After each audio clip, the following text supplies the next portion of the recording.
My name is Kira, and it all began during my college days, a time I remember with a mix of fondness and regret. I was just another face in the crowd at our bustling campus, trying to balance my studies with a social life. That's when I first laid eyes on him, Jake. He was in several of my classes, always sitting a few rows ahead, his dark hair slightly tousled and his eyes focused intently on the professor. I found myself stealing glances at him whenever I could. There was something about his quiet confidence that drew me in. But as fate would have it, Jake was already taken. His girlfriend, Sophia, was a striking blonde with a bubbly personality that seemed to light up any room she entered. One day, Jake asked me for notes from lectures that he had missed due to illness. Over the next few weeks, Jake and I started talking more. We'd discuss assignments, share jokes about our professors, and occasionally grab coffee between classes. But every time I felt myself getting too comfortable, Sophia would appear, wrapping her arm around Jake's waist or planting a kiss on his cheek. "Jake, honey, there you are," Sophia's voice rang out one afternoon as Jake and I were leaving the library.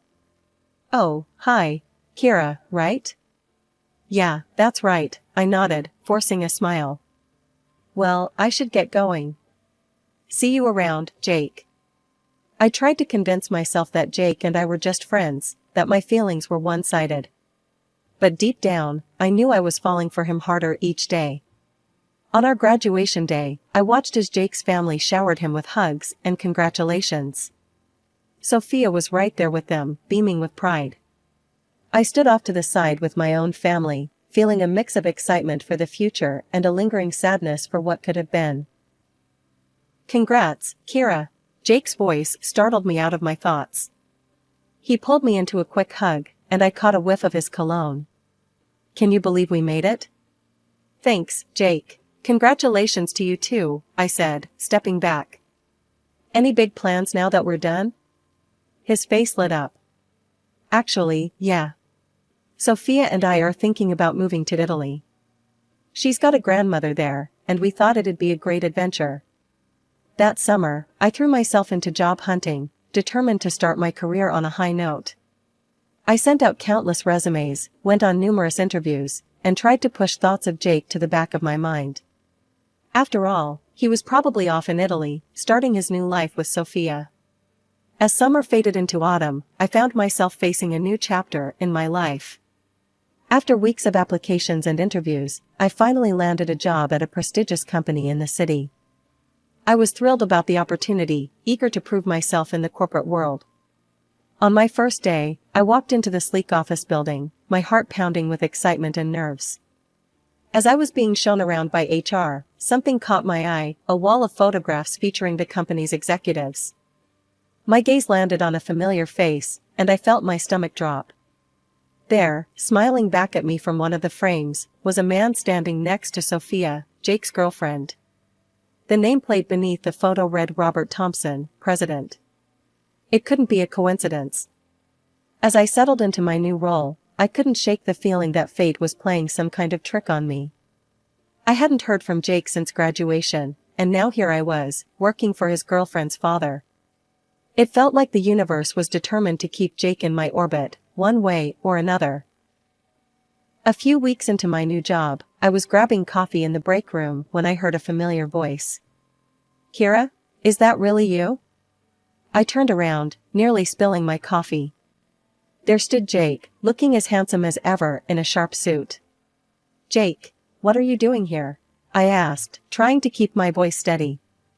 He grinned, running a hand through his hair, a habit I remembered all too well from our college days. "I just started in the marketing department last week." "I had no idea you were working here too." We caught up briefly, and I learned that his plans had changed dramatically since graduation. "Sophia and I, well, we broke up," he said, his smile faltering slightly. "She decided to stay in Italy, and long distance just wasn't working for us." I felt a mix of emotions, sympathy for Jake's heartbreak, guilt for the small part of me that was relieved, and a renewed spark of hope that I tried desperately to extinguish. Over the next few weeks, Jake and I fell into a comfortable routine. We'd chat during coffee breaks, occasionally grab lunch together, and commiserate over work challenges. Despite working in different departments, we found ourselves spending more and more time together. One Friday evening, my colleagues and I went to a bar. As the night wore on and our colleagues started to leave, Jake and I stayed, talking and laughing like we used to back in college. "You know, Kira," Jake said, his voice soft. "I'm really glad you're here. Starting this job would have been a lot harder without a familiar face around." I felt a warmth spread through me that had nothing to do with the wine I'd been sipping. "I'm glad too, Jake. It's nice to have a friend here." As I went home that night, I couldn't help but feel like something had shifted between us. The Jake I knew from college was still there, but there was something new too, a vulnerability, a closeness that hadn't existed before. As the seasons changed, so did my life at work. I threw myself into my job, determined to prove my worth. My dedication didn't go unnoticed, and I soon found myself climbing the corporate ladder faster than I'd ever imagined. "Kira, can I see you in my office?" my manager called out one day. I walked in, trying to mask my nervousness. "Is everything all right, sir?" He smiled, gesturing for me to sit. "More than all right. I'm recommending you for a promotion. Your work has been exceptional." I left his office in a daze, barely able to contain my excitement. As I rushed to share the news, I bumped into Jake in the hallway. "Whoa, where's the fire?" he laughed, steadying me. "Jake, I just got promoted," I blurted out. His face lit up. "That's fantastic, Kira. We need to celebrate. Dinner this weekend?" I nodded, my heart racing at the invitation. "Sounds perfect."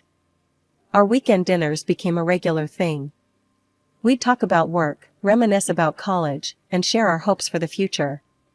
With each passing week, I felt myself falling harder for Jake. One night, as we walked home from dinner, Jake suddenly stopped and turned to me. "Kira, I think I'm falling for you," he said, his voice barely above a whisper. My heart nearly stopped. "Jake, Before I could finish, he leaned in and kissed me. It was everything I had dreamed of and more. 2 years flew by in a whirlwind of love and career success. Then, on a crisp autumn evening, Jake got down on one knee and proposed. Then came the dinner with Jake's parents. His mother, a prim woman named Eleanor, eyed me critically over the rim of her wine glass. "So, Kira," she began, her tone deceptively light. "When do you plan on quitting your job? A proper wife should be at home, ready to start a family." I nearly choked on my food. I hadn't planned on quitting, actually. I love my job. Eleanor's eyes narrowed. "Well, I'm sure you'll change your mind once you're married. After all, we expect lots of grandchildren." Jake squeezed my hand under the table, but remained silent. I forced a smile, hoping this was just pre-wedding jitters talking. Our wedding day arrived, a perfect summer afternoon. As I walked down the aisle towards Jake, I pushed all worries aside. This was our day, our moment. "I do," we both said, sealing our vows with a kiss. The honeymoon was magical, but reality set in quickly once we returned. Eleanor's comments about children became more frequent and pointed. "Any news yet?" she'd ask every time we saw her, her eyes darting to my stomach. Months passed, and no pregnancy. I tried to brush off the growing pressure, but it was getting harder to ignore. One night, after another tense family dinner, Jake turned to me. "Maybe you should see a doctor, Kira. Just to check things out." I felt a knot form in my stomach. "Jake, it's only been a year. These things take time." He sighed, running a hand through his hair. "I know, but, well, Mom's not wrong. We're not getting any younger." The following year was a roller coaster of emotions. Despite my initial reluctance, I agreed to see a doctor. The tests were uncomfortable and invasive, but I endured them, hoping they would provide answers and, more importantly, silence the growing chorus of concerns from Jake's family. "Well, Mrs. Stone," the doctor said, reviewing my results, "everything seems to be in perfect working order. There's no medical reason why you shouldn't be able to conceive." I felt a mix of relief and frustration. On one hand, I was healthy. On the other, we still had no explanation for why I wasn't pregnant yet. When I shared the news with Jake, his reaction surprised me. Maybe you should get checked too. It takes two, you know, I suggested. He scoffed, shaking his head. Come on, Kira. You know it's usually the woman's issue. Look, let's just keep trying, okay? From that moment, our once passionate love life became a scheduled, mechanical process. Ovulation tracking, fertility diets, and timed intercourse replaced spontaneity and romance. With each passing month, the pressure mounted. Family gatherings became an exercise in endurance. Eleanor, Jake's mother, never missed an opportunity to bring up the subject of children.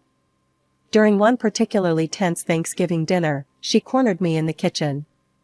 You know, dear, she began, her voice dripping with false sweetness. Sarah from our church group just became a grandmother. Her son is 2 years younger than Jake.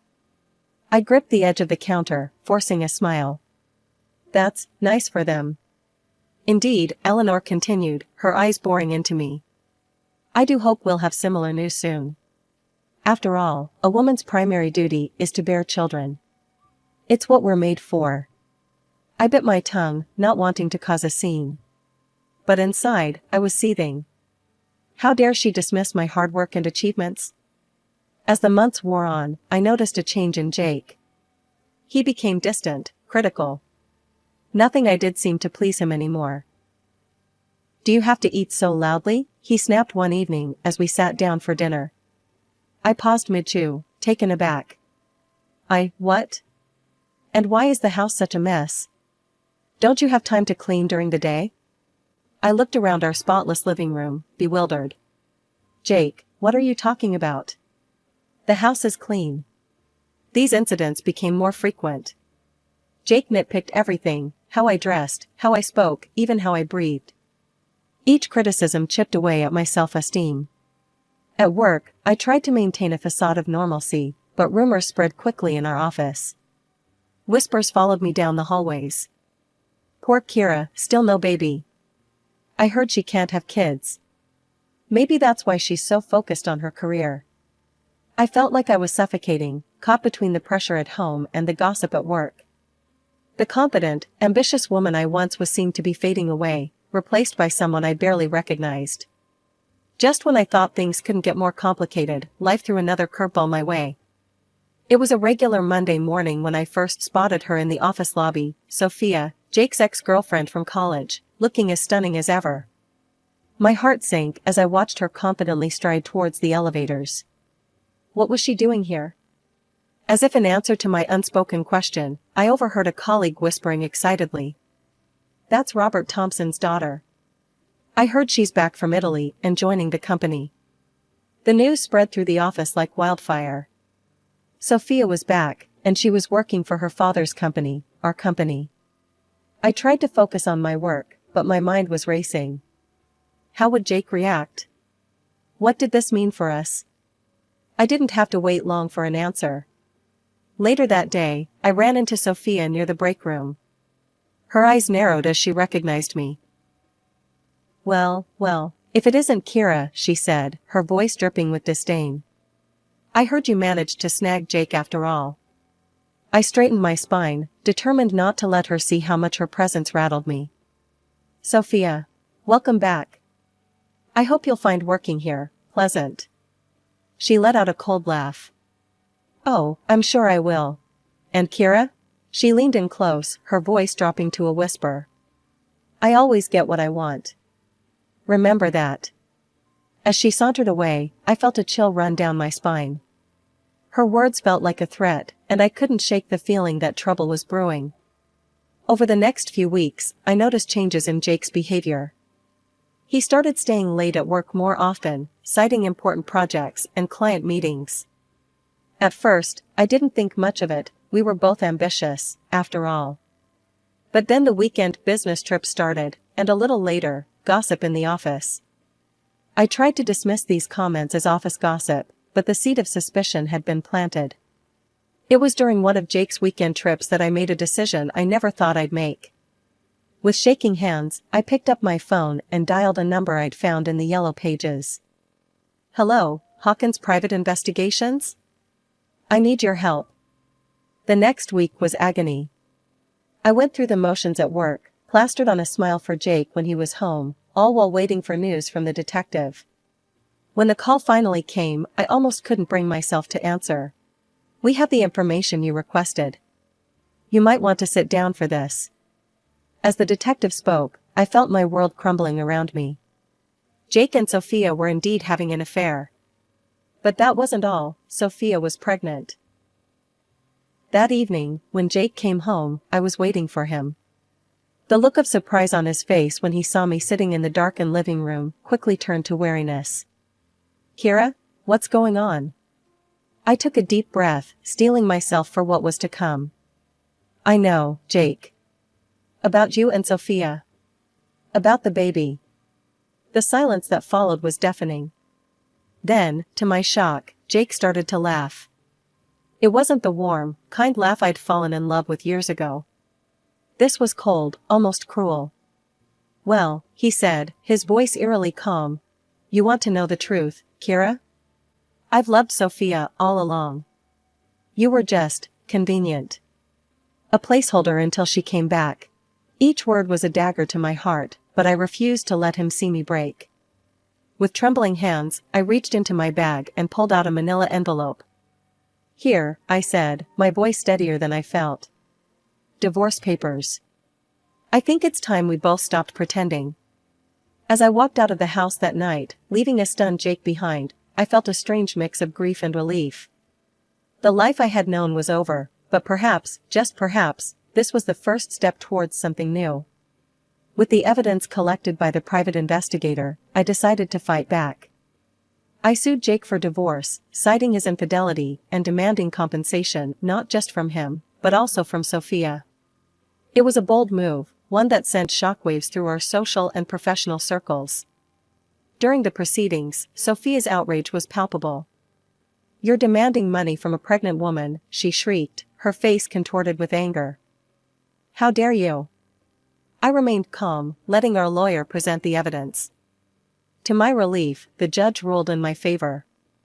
The court ordered both Jake and Sophia to pay substantial compensation for the emotional distress and damage to my reputation. The next day, I received an unexpected summons to the president's office. My heart raced as I made my way there, fearing the worst. After all, Robert Thompson was Sophia's father. As I entered his office, Mr. Thompson's face was grave. "Kira, please, have a seat," he said, his voice heavy with emotion. What followed was one of the most surprising conversations of my life. "I want to apologize," he began, shocking me into silence. "What my daughter and your ex-husband did to you, it's inexcusable. I'm deeply ashamed of Sophia's actions." I sat there, stunned, as he continued. "I know this doesn't make up for what you've been through, but I'd like to offer you a fresh start. I've spoken with a partner company, and they're willing to take you on with my highest recommendation. And," he paused, sliding an envelope across the desk, "I hope you'll accept this as additional compensation for your ordeal." With trembling hands, I opened the envelope to find a check for a sum that made my eyes widen. "Mr. Thompson, I don't know what to say." He smiled sadly. "You don't need to say anything, Kira. You're a talented young woman who deserves better than what you've been dealt. I hope this helps you move forward." My new job was a breath of fresh air.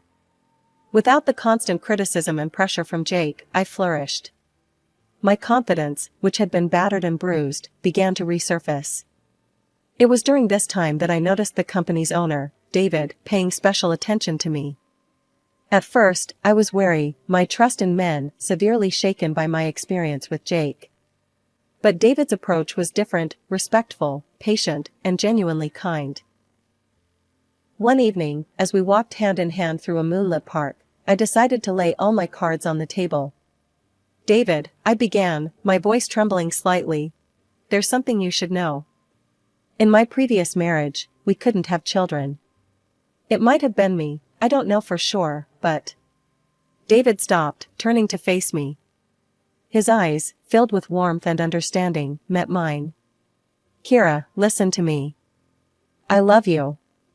Children or no children, that doesn't change how I feel about you. You're an incredible woman, and I'm lucky to have you in my life." Tears welled up in my eyes as he pulled me into a tight embrace. For the first time in years, I felt truly accepted and loved for who I was. Just when I thought life couldn't get any better, it threw me another curveball, this time a joyous one. A year into our marriage, I discovered I was pregnant. The news came as a shock, given my history, but David and I were overjoyed. 9 months later, we welcomed our son, Ethan, into the world. As I held him in my arms for the first time, I marveled at the twists of fate that had brought me to this moment. Unlike my previous marriage, there was no pressure to give up my career. David supported my decision to return to work, and we found a balance that worked for our family. Life was good, filled with love, understanding, and the happy chaos of raising a child. 10 years flew by in a blink. Ethan was growing into a bright, curious boy, and our family life was everything I had ever hoped for. One day, while searching for some old documents in my email, I stumbled upon something unexpected, a letter from a clinic, addressed to Jake, my ex-husband. My heart raced as I read its contents. The letter detailed the results of a urological examination Jake had undergone years ago. It revealed he had prostate inflammation and cysts, rendering him infertile. The doctors had tried to reach him about urgent treatment, but failing that, had sent the results to the email I had provided at the clinic. I sat back, stunned.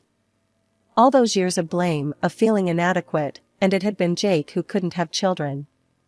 A mix of emotions washed over me, vindication, anger, and a strange sense of pity for the man who had caused me so much pain. That evening, I shared the discovery with David. His response was exactly what I needed to hear. "Kira, honey," he said, taking my hand, "that's Jake's problem, not yours.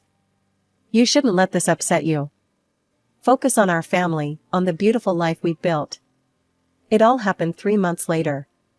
The grand ballroom sparkled with chandeliers and the chatter of Seattle's elite. David, Ethan, and I had arrived at the charity dinner for the Foundation for Helping Children with Cancer, our hearts full of anticipation for a meaningful evening.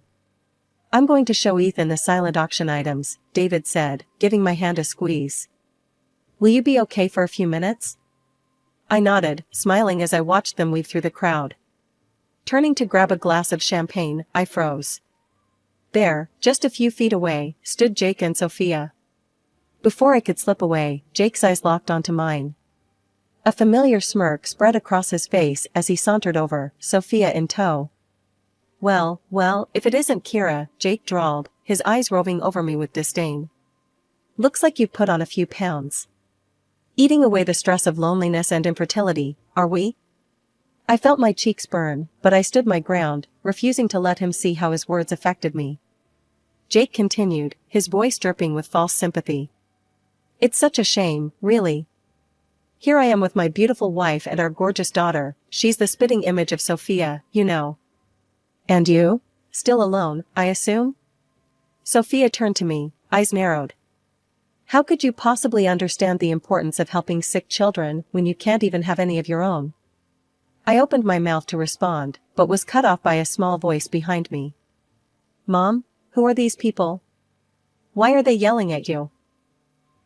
Ethan had returned, his young face a mix of confusion and concern. Jake's smug expression faltered, his mouth opening and closing like a fish out of water. "Mom," he stuttered, his eyes darting between Ethan and me. Before I could respond, David appeared at my side, his presence calm but commanding. "Is there a problem here?" he asked, his voice stern as he placed a protective arm around my waist. Sophia, oblivious to the shifting dynamics, sneered, "And who might you be?" Jake, finally finding his voice, paled visibly. He's David Anderson, the president of Global Tech Corporation." The atmosphere changed instantly. Jake began to grovel, apologies tumbling from his lips. Sophia, enraged by his sudden change in behavior, berated him loudly. I couldn't take it anymore. "Jake," I interrupted, my voice steady, "I found the letter from the clinic. You were the one who couldn't have children." A hush fell over our group. Sophia's face drained of color, and she tugged at Jake's arm, desperate to leave. But Jake, his world crumbling around him, held her firmly. So my daughter is not mine at all, he growled. Tell me the truth. Trapped, Sophia confessed through gritted teeth. She had become pregnant in Italy by another man, then used Jake to avoid her father's disappointment. Their argument escalated, drawing attention from other guests. Eventually, event security escorted them out, their shouts echoing through the hall. Months later, we heard through the grapevine that Jake had been diagnosed with cancer and was undergoing treatment. He had divorced Sophia and was suing her for compensation. But for me, it was just another reminder of how far I'd come. I no longer dwelled on the past. Instead, I embraced each day with my family, grateful for the twists of fate that had led me to this beautiful life.